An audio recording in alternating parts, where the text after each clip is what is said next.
there's something just so odd to me about the United States of America, which was built on immigration. All three of us at this table are here because we were an immigrant-welcoming country. And this document says Europe is falling apart now because it is welcoming immigrants.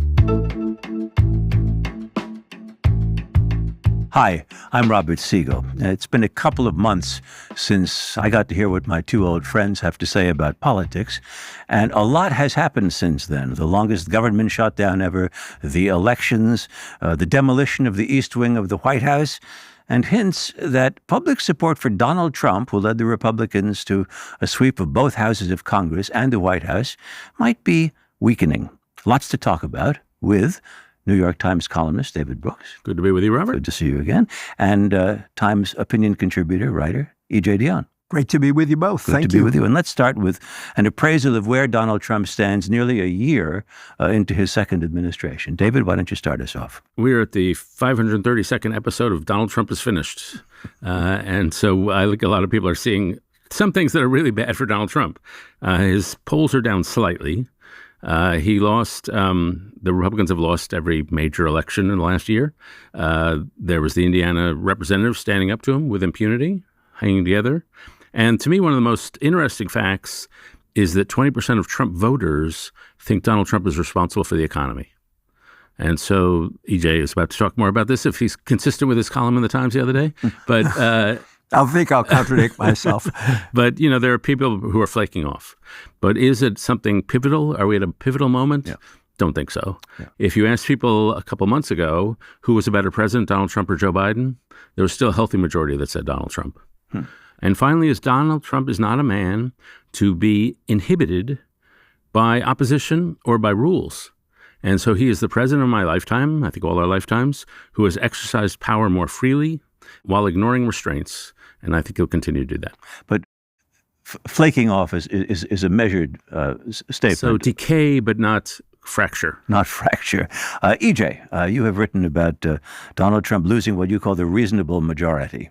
Right. Is there a reasonable majority? I think there is Yes. a reasonable majority in the country. One of the reasons I use that phrase is because a lot of people out there who voted for Trump were not part of the MAGA base, were not kind of fooled, in quotes, by Donald Trump. There were people who were mad about the cost of living, in some cases angry about immigration, particularly what was happening at the southern border. They weren't necessarily sold on Trump.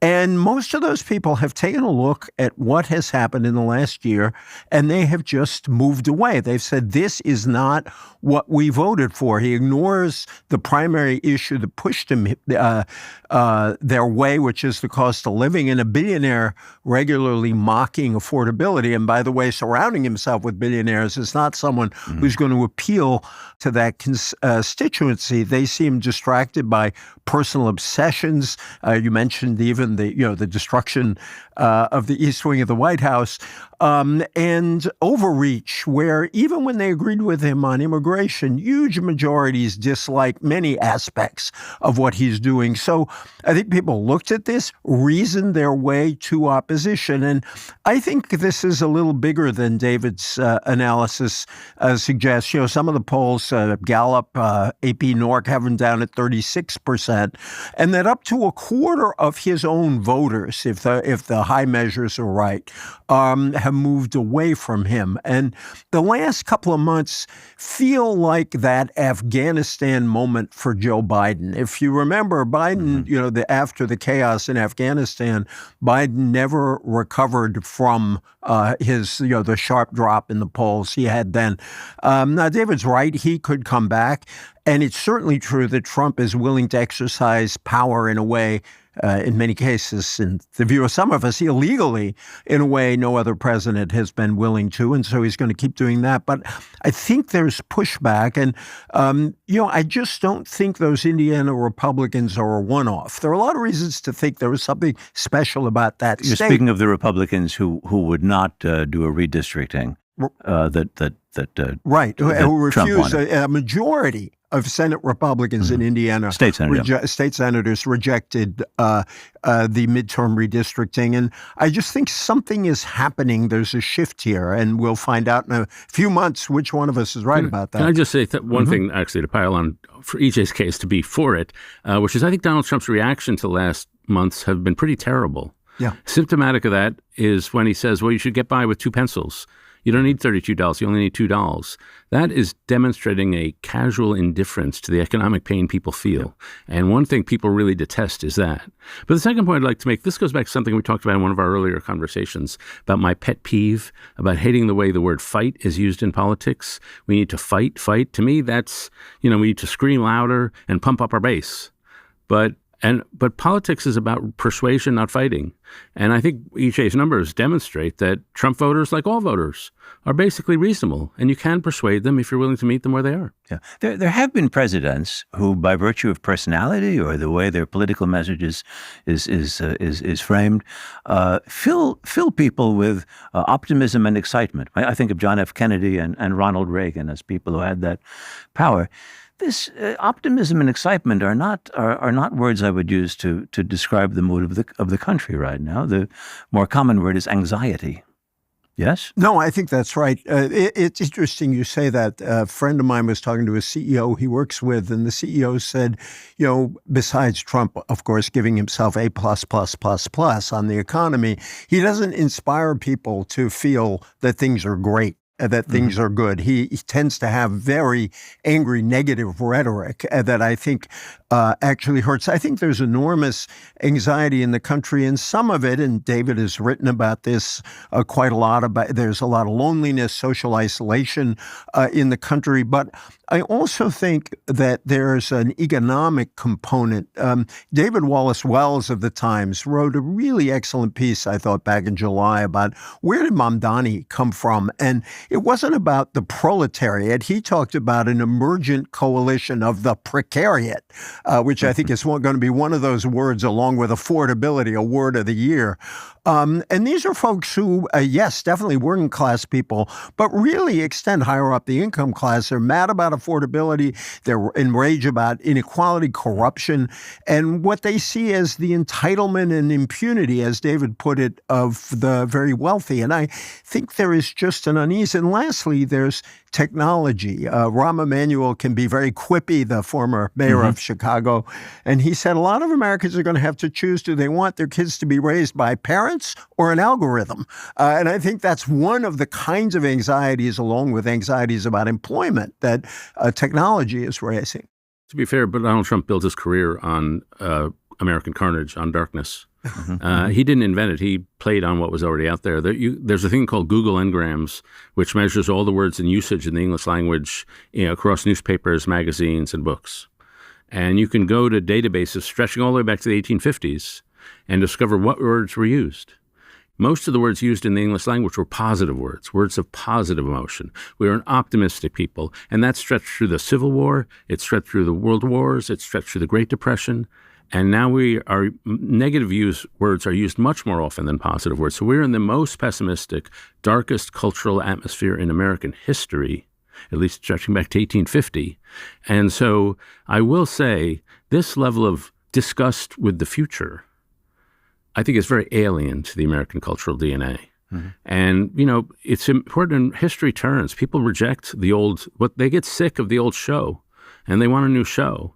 So if you would run for president 2020 or 2024 or 2016 on Reagan-esque optimism, you would get crushed.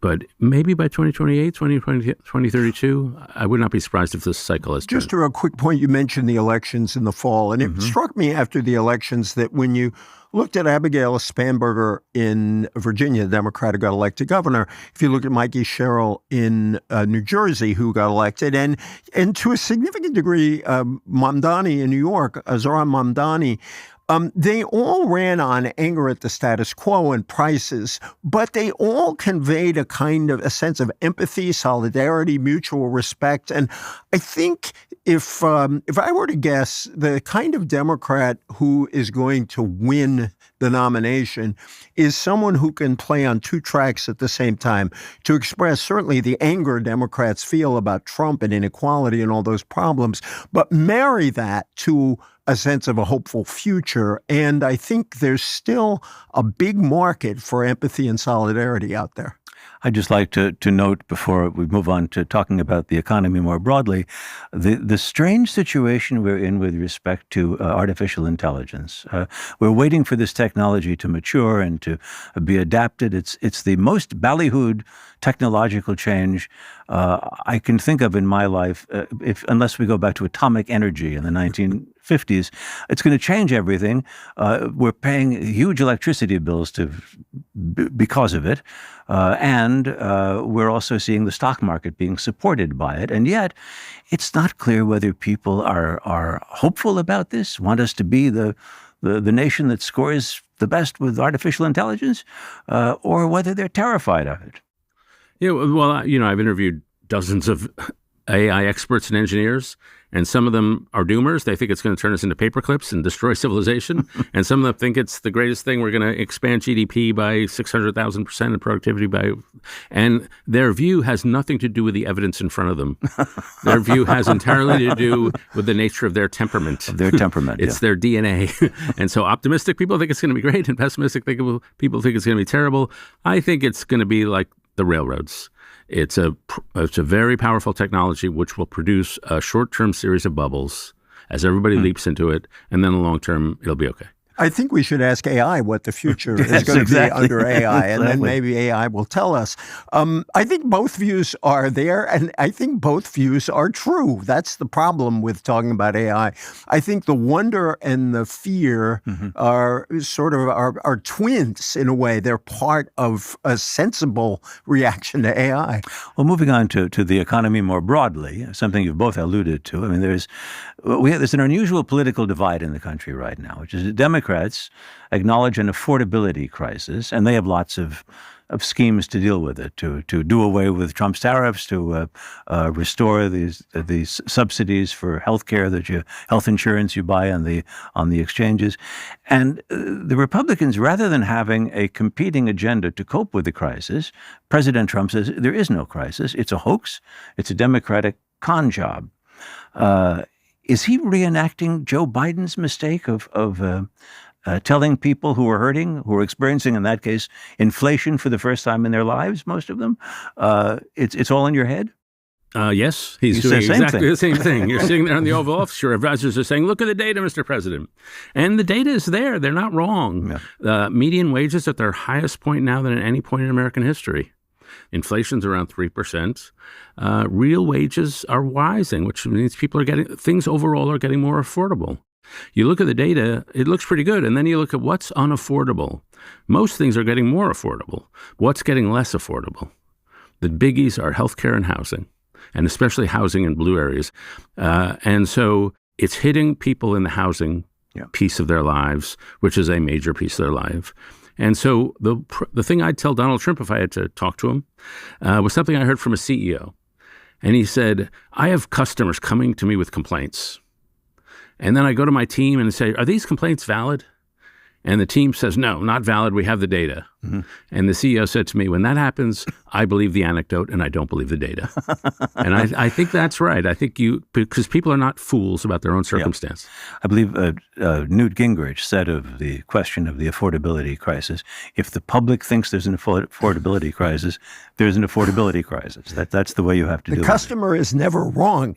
But I do think there are some real things. You mentioned the data centers driving up the cost of electricity. Cheryl in New Jersey ran on a promise to freeze electricity prices for a while they get a handle on it. That's real. I think housing, especially in the big metros, which tend to be blue, is a real problem.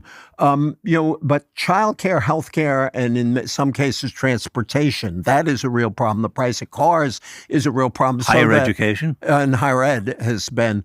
And so I think that while it's true that we had high inflation for about a year and then it started to dissipate, but prices tend not to go down on a lot of things. And so these are real concerns, and they are things that I think are potentially responsive to policy and to political arguments. And you're seeing, as I say, Cheryl talking about putting a freeze on. You're talking about these fights over the data centers, which I think is going to be a really big issue in American politics. Spanberger's talking about using alternative energy, which can actually bring down prices. So I think we're going to have actually a real debate over what might plausibly be done about affordability. Because, what's interesting is that what you're both saying is that the iconic costs of the last election, which were a dozen eggs and a gallon of gasoline, just aren't what we're talking about when we're talking about an affordability crisis. We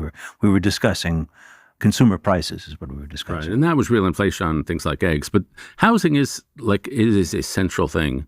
And one of the things that's happened over the last generation or two is that people's standards have changed. And so Matt Iglesias wrote a good Substack on this, which is the median income, as I said, is now about $88,000 a year. And if you take that median income and put it in the median city, that family of four, say, can afford to buy the home that families of four were content to buy in 1965. And so it might have one bathroom and people are sharing bedrooms. But nobody wants to live that way anymore. And furthermore, many fewer people are married. Many more people are living alone. And so that puts up demand on housing, especially in the big metros where people are more likely to be single. And so there's been a creep in our expectations of how we're going to live. And I think that has added to some of the unhappiness because people are not living up to their expectations. I think there's a flip side to that as well, which is people aren't getting married and aren't having children because they are anxious about being able to afford them. And more than that, putting aside money, Bill Galston in the Wall Street Journal wrote a couple of weeks ago about this whole natalism argument. Our birth rates tend to go up when people are broadly optimistic about the future. Yeah. And we baby boomers exist because of that optimism. And that is quite the opposite of what people are feeling now. And, Dave Winston, the Republican pollster, had a good piece. I think looking forward, you're going to have to look at both the prices and whether wages are rising to meet them. And, a lot of people sense that compared to the very rich, there's a lot of sense of relative deprivation. Their wages still haven't risen compared to what's happened at the very top. And I think that's on people's minds. Well, let's turn to foreign policy right now, and in particular, the remarkable document issued by the Trump administration, its national security strategy. I was struck most by what it said about Europe. Usually in the past, when people said, I think Europe ought to be spending more in its own defense, it was in the context of they're rich. It's no longer the post-war 1948 in Europe. These countries are thriving, especially Germany, and they can do more and pay for their own defense. This analysis more or less described Europe as so rotten as not being worth defending. It described Europeans facing, quote, the stark prospect of civilizational erasure, which it attributes to immigration and the encroachment of the EU on national government. What's going on here, David? I mean, this document could have called for reducing U.S. commitments to Europe or expecting the Europeans to do more without insulting them all as being being a civilization in rotten decline. Yeah, the Trump people say they were attacking the EU and the ruling elites, but not the parties that are actually leading in the polls, which are the AfD and the French conservatives and Nigel Farage in the UK. But I think what was interesting to me about the document is that it's a foreign policy document written as if culture matters more than realpolitik. And there's a study that has haunted me for years.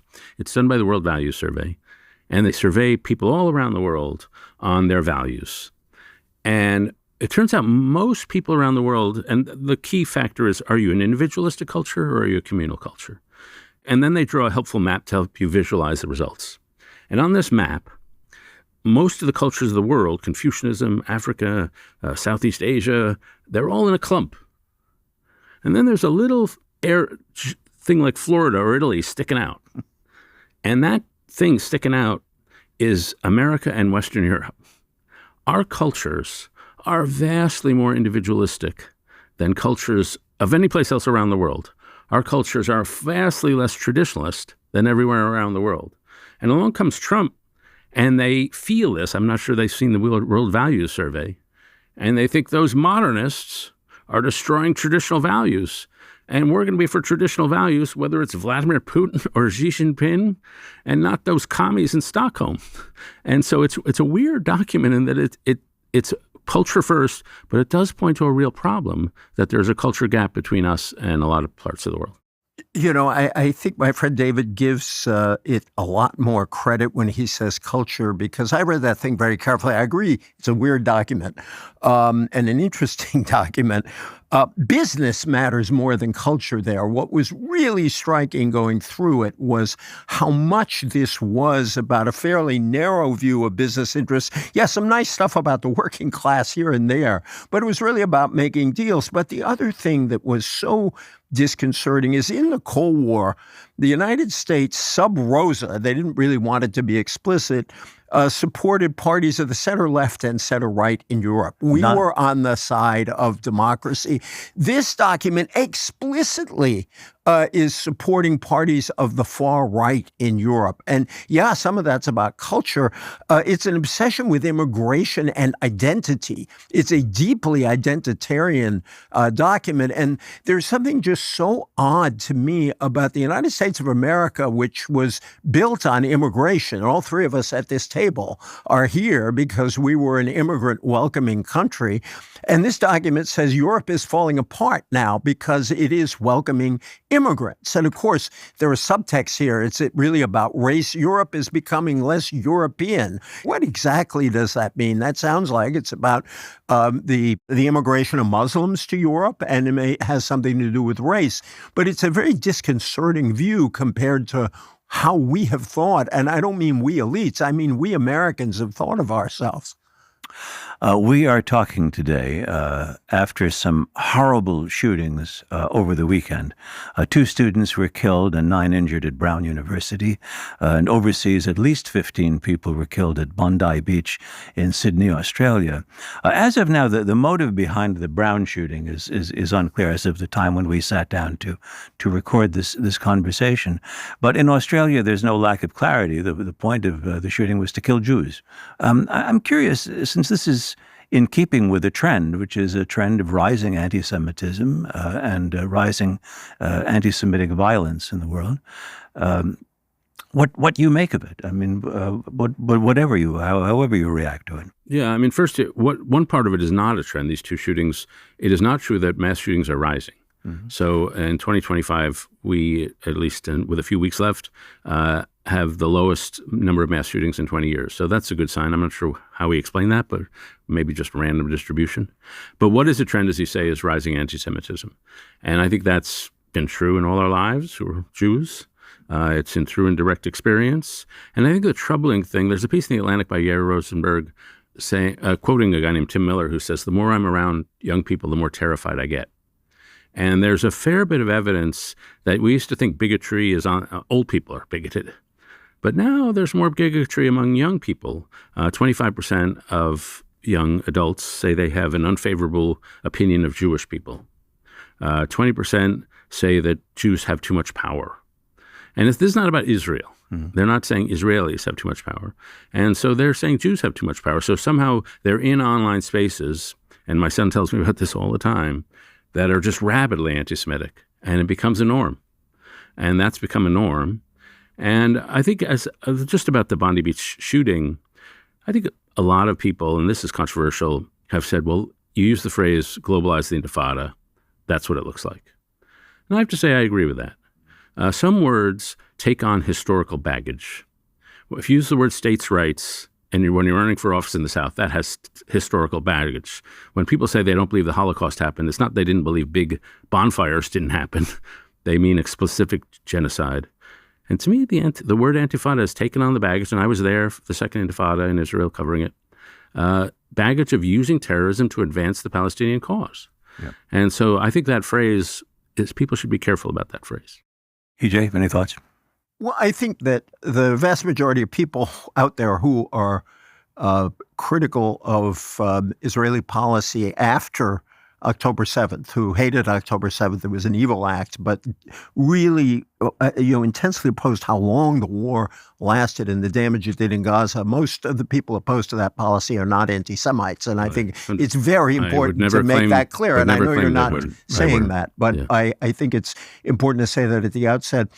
I got to say, I was just very, very upset by this, and I was struck by a beautiful piece that Rabbi Sharon Brous wrote in the Times. It went up just shortly before we started talking, and it is particularly horrible that this happens on Hanukkah, which, as she writes, is the miracle of the persistence of light in dark times. And she does lift up a fruit vendor named Ahmed El Ahmed, who risked his own life to tackle one of the gunmen and probably saved lives on that beach. But and was shot. I might add. Yes, and was shot. He survived, but he took an enormous risk.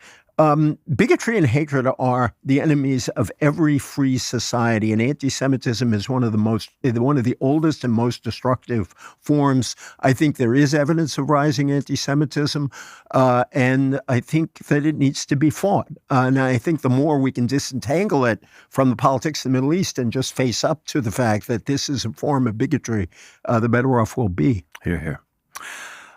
We have made a practice in these conversations of concluding on a note of joy, literally 3 notes of joy, one from each of us.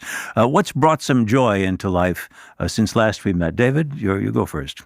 I hope I haven't talked about the New York Mets in these joy conversations, but probably not, because they don't really bring joy. But there's joy. My sports teams are doing really well, but I won't bring them up. There's joy in being between seasons. Well, they're dismantling their team, and all the players I love are being traded and let go, and the entire fan base is having conniptions.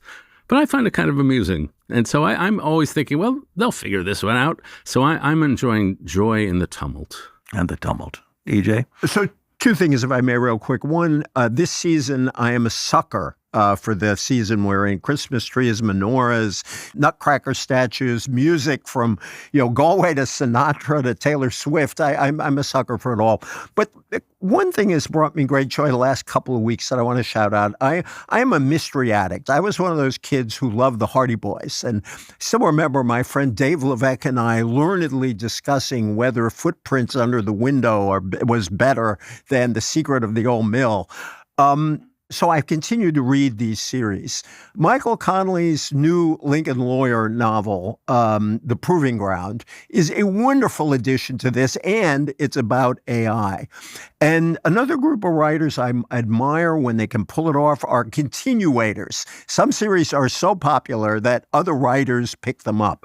The writer Michael Lupica has picked up Robert B. Parker's Spencer stories as a Boston lover. I love Spencer. His Showdown and all the several others he's done is really great. And I think they have brought joy to my life. So season's greetings to both of them.